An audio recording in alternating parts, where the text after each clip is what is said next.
రాష్ట్రంలో మున్సిపల్ ఎన్నికల నగారా మోగింది. ఎన్నికలకి సంబంధించి నోటిఫికేషన్ విడుదల చేసింది రాష్ట్ర ఎన్నికల కమిషన్. రేపటి నుంచే నామినేషన్లు స్వీకరించనున్నారు. ఫిబ్రవరి 11న రాష్ట్రమంతా ఒకే విడతలో పోలింగ్ జరగనుంది. ఫిబ్రవరి 13న ఓట్లు లెక్కించనున్నారు. రేపటి నుంచి ఈ నెల 30 వరకు నామినేషన్లు స్వీకరించనున్నారు. నామినేషన్ల విత్డ్రాకు ఫిబ్రవరి 3 వరకు గడువిచ్చారు. 116 మున్సిపాలిటీల్లో 7 కార్పొరేషన్లలో ఫిబ్రవరి 11న ఓటింగ్ జరగనుంది. ఫిబ్రవరి 16 సోమవారం మేయర్, చైర్పర్సన్ల ఎన్నిక ఉండనుంది. రాష్ట్రంలోని మున్సిపాలిటీలు, కార్పొరేషన్లలో మొత్తం 52,43,000 మంది ఓటర్లు ఉన్నారని తెలిపింది స్టేట్ ఈసీ. 116 మున్సిపాలిటీలు, 7 కార్పొరేషన్లలో వెంటనే ఎన్నికల కోడ్ అమల్లోకి వస్తుందని చెప్పింది ఎస్ఈసీ. ఇక ఫిబ్రవరి 16తో మున్సిపల్ ఎన్నికల ప్రక్రియ ముగుస్తుందని అన్నారు అధికారులు. మరింత సమాచారం యాదగిరి అందిస్తారు. యాదగిరి, మున్సిపల్ ఎన్నికలకు నగారా మోగింది. ఇక కోడ్ కూడా అమల్లోకి వచ్చింది. అయితే అప్డేట్స్ ఇవ్వండి. ఎన్నికలకు సంబంధించినటువంటి షెడ్యూల్ను రాష్ట్ర ఎన్నికల సంఘం ప్రకటించింది. అయితే ఇందులో ఇవాల్టి నుంచి ఈ రాష్ట్రంలో ఎక్కడెక్కడైతే ఈ మున్సిపల్ ఎన్నికలు జరుగుతున్నాయో సో ఆ ఏరియాలంతా కూడా ఈ కోడ్ అనేది, ఎన్నికల కోడ్ అనేది అమల్లో ఉంటుంది. సో ప్రతి ఒక్కరు కూడా ఎన్నికల కోడ్ను దృష్టిలో పెట్టుకొని సో ఈ ఏదైతే డబ్బుల విషయంలో కానివ్వండి, ఇంకా మిగతా అంశాల్లో కూడా ఈ ఎన్నికల నిబంధనలు దృష్టిలో పెట్టుకొని ఈ ముందుకెళ్లాలని చెప్పేసి కూడా రాష్ట్ర ఎన్నికల సంఘం కొద్దిసేపటి క్రితమే ప్రకటించింది. అయితే ఈ మున్సిపల్ ఎన్నికలకు సంబంధించి ఇక రేపటి నుంచే ఈ నామినేషన్ల ప్రక్రియ మొదలు కాబోతుంది. రేపటి నుంచి ఈ నెల 30 వరకు చివరి రోజు నామినేషన్లకు చివరి గడువు ఈ నెల 30న ప్రకటించారు. అయితే మనకు ఇక రేపు మొదటి రోజు కాబట్టి రేపటి నుంచి ఈ నామినేషన్ల ప్రక్రియ కూడా మొదలవుతుంది. 30 సాయంత్రం ఏదైతే మనకు ఉదయం 11 గంటల నుంచి ఇది ప్రారంభమవుతుంది. సాయంత్రం 5 గంటల వరకు కూడా ఈ నామినేషన్ల ప్రక్రియ అనేది కొనసాగుతూ ఉంటుంది. ఇక నామినేషన్ల పరిశీలనకు సంబంధించినటువంటి తేదీ 31 నామినేషన్ల ప్రక్రియ పరిశీలన ఉంటుంది. తర్వాత ఇందులో తిరస్కరించబడ్డాయి, సో ఫైనల్గా ఎన్ని వచ్చాయి అనే దాని మీద అభ్యర్థులకు సంబంధించినటువంటిది 31 రోజే, ఆ రోజే దానికి సంబంధించినటువంటి అంశాల్లో కూడా ఫైనల్ అభ్యర్థులు ఎంతమంది ఉన్నారు ఏంటి అనేది ఈ నెల 31నే ఫైనల్గా ఆ రోజు ప్రకటిస్తారు. ఇది నామినేషన్ల ప్రక్రియకు సంబంధించినటువంటి అంశము. ఇక ఇందులో దీంతో పాటు ఎవరైతే ఇందులో ఈ నామినేషన్ల నిబంధనల ప్రకారము ఎవరైతే నామినేషన్లు వేయరో అట్లాంటి నామినేషన్లను కూడా తిరస్కరిస్తామని చెప్పి కూడా రాష్ట్ర ఎన్నికల సంఘం ప్రకటించింది. ఇందులో మనకు ఇక పోటీ చేయు అభ్యర్థుల జాబితాకు సంబంధించి ఇందులో పరిష్కరణకు చివరి తేదీ ఫిబ్రవరి 2. తర్వాత ఉపసంహరణకు ఎవరైతే నామినేషన్లు వేసుకుంటారో వాళ్ళందరూ కూడా ఉపసంహరించుకునేందుకు ఫిబ్రవరి 3 చివరి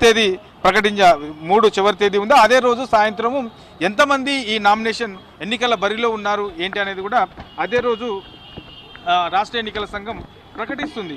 ఇక ఈ పోలింగ్కు సంబంధించి మనకి రేపటి నుంచి ఈ నామినేషన్ల ప్రక్రియ ప్రారంభమవుతుంది.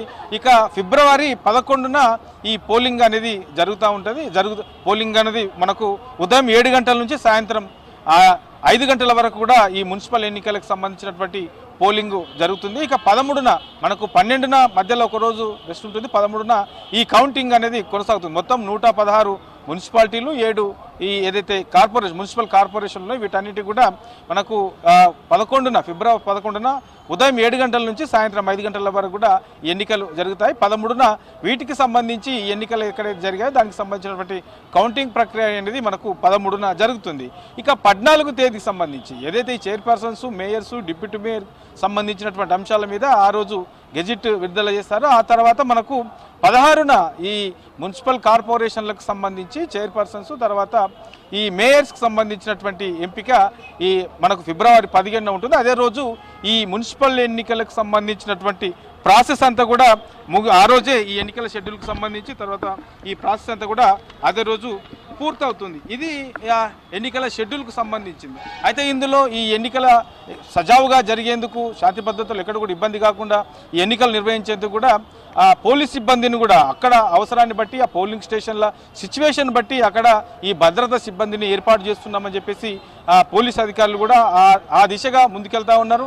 ఎక్కడెక్కడైతే మేజర్గా మనకు ఈ సెన్సిటివ్ పోలీస్ స్టేషన్స్ ఎక్కడున్నాయి, మిగతా సాధారణంగా సజావుగా జరిగే స్టేషన్స్ ఎన్ని ఉన్నాయి, సో వీటన్నిటిని కూడా గుర్తించారు. అక్కడ మేజర్గా ఉన్నటువంటి పోలీస్ స్టేషన్లు, ప్రధానంగా ఈ సెన్సిటివ్ ఏరియాలో ఉన్నటువంటి పోలీస్ స్టేషన్ల మీద ఎక్కువగా పోలీస్ సిబ్బంది కూడా నిఘా పెడుతున్నారు. అక్కడ కొంత బందోబస్తును కూడా ఎక్కువగా పెడతా ఉన్నారు. మనకు మొత్తం ఈ మున్సిపల్ ఎన్నికలకు సంబంధించిన దాంట్లో పోస్టల్ బ్యాలెట్స్ మనకు మొత్తం 16,031 ఈ పోస్టల్ బ్యాలెట్స్ను వాడుతూ ఉన్నారు. ఇక ఇందులో మనకు రాష్ట్ర వ్యాప్తంగా కూడా మొత్తం 116 మున్సిపాలిటీలు తర్వాత 7 మున్సిపల్ కార్పొరేషన్లు జరుగుతున్నటువంటి ఈ ఎన్నికలకు సంబంధించి మొత్తం 52,43,000 మంది ఓటర్లు ఉన్నారు. దీనికి సంబంధించి 8,203 పోలింగ్ స్టేషన్లను ఏర్పాటు చేశారు. ఇందులో మనకు 2,996 వార్డ్స్ ఉన్నాయి. ఇక ఇది పోలింగ్ స్టేషన్లకు సంబంధించి. ఇక అబ్జర్వర్స్ను తర్వాత స్పెషల్ అబ్జర్వర్స్ను ఇట్లా ప్రత్యేకంగా కూడా ఆయా ఏరియాలను బట్టి ఆయా జిల్లాలను బట్టి అక్కడ ఉన్నటువంటి పోలింగ్ స్టేషన్లను బట్టి ఆ మున్సిపాలిటీలను బట్టి అక్కడ ప్రత్యేకంగా అధికారులను కూడా నియమించారు. అయితే ఇక ఈ రోజు నుంచి కూడా ఎవరైతే ఎన్నికల పోటీలో బరిలో ఉంటారో సో వాళ్ళందరూ కూడా కొంత జాగ్రత్తగా ఉండాల్సిన అవసరం ఉంటుంది. ఎన్నికల నిబంధనలకు అనుగుణంగా ముందుకెళ్లాల్సిన అవసరం ఉంటుంది. ఇక ఖర్చులకు సంబంధించినటువంటివి సభలు సమావేశాలకు సంబంధించిన దాంట్లో కూడా ఈ ఎన్నికల నిబంధనలు ఏం చెప్తున్నాయో ఆ నిబంధనలకు అనుగుణంగానే ముందుకెళ్ళాలి. ఎవరైనా ఈ ఎక్కువగా ఖర్చులు పెట్టినట్లు కనుక తేలితే వాళ్ళపైన ఎన్నికల నియమావళి ప్రకారం వాళ్ళపైన చర్యలు కూడా తీసుకోవాల్సి వస్తుందని చెప్పేసి కూడా రాష్ట్ర ఎన్నికల సంఘం ప్రకటించింది. కాబట్టి వీటన్నిటిని కూడా దృష్టిలో పెట్టుకొని మేయర్ సంబంధించినటువంటి అభ్యర్థులు ఎవరైనా ఉన్నా తర్వాత వార్డుకు సంబంధించినటువంటి అభ్యర్థులు ఎవరికి ఎంత ఖర్చు పెట్టుకునే అది ఉంది, తర్వాత ఈ రాష్ట్ర ఎన్నికల సంఘం ఏం చెప్తున్నది, సో వీటన్నిటిని దృష్టిలో పెట్టుకొని ముందుకెళ్లాల్సిన అవసరం ఉంటుంది అని చెప్పేసి రాష్ట్ర ఎన్నికల సంఘం ప్రకటించింది. సో ఇది ఈ ఎన్నికల సంఘానికి సంబంధించినటువంటి షెడ్యూలు, మున్సిపాలిటీ ఎన్నికలకు సంబంధించినటువంటి షెడ్యూలు, తర్వాత నిబంధనలు. ఇక వీటితో పాటు ఇక బయట ఏదైతే ఈ ఎన్నికల కోడ్ అమల్లో ఉంటుందో ఆ ఎన్నికల కోడ్ అమల్లో ఉన్న ఏరియాల్లో 50,000 కంటే మించి ఎవరు కూడా తీసుకెళ్లడానికి వీలు లేదు. సో ఇలాంటి వాటిని కూడా దృష్టిలో పెట్టుకొని ముందుకెళ్లాల్సిన అవసరం ఉంటుంది. ఇక సమ్మక్క సారక్క మేడారం జాతరకు సంబంధించిన దాంట్లో కూడా కొంత ఈ ఆ ఏరియాలో కూడా మున్సిపల్ ఎన్నికలు ఉన్నాయి కాబట్టి అలాంటి ఏరియాలో కొంత వాళ్ళు వాస్తవంగా ఈ జాతరకి వెళ్తున్నారా లేక ఈ ఎన్నిక రిలేటెడ్గా ఉంది అట్లాంటి వాటిని చూసి ఈ సీజ్ అనేది చేస్తామని చెప్పేసి కూడా పోలీసు చెప్తా ఉన్నారు. ఓవరాల్గా చాలా రోజుల నుంచి ఎదురు చూస్తున్నటువంటి ఈ మున్సిపల్ ఎన్నికలకు సంబంధించినటువంటి షెడ్యూల్ కొద్దిసేపటి క్రితమే రాష్ట్ర ఎన్నికల సంఘం విడుదల చేసింది. మమత.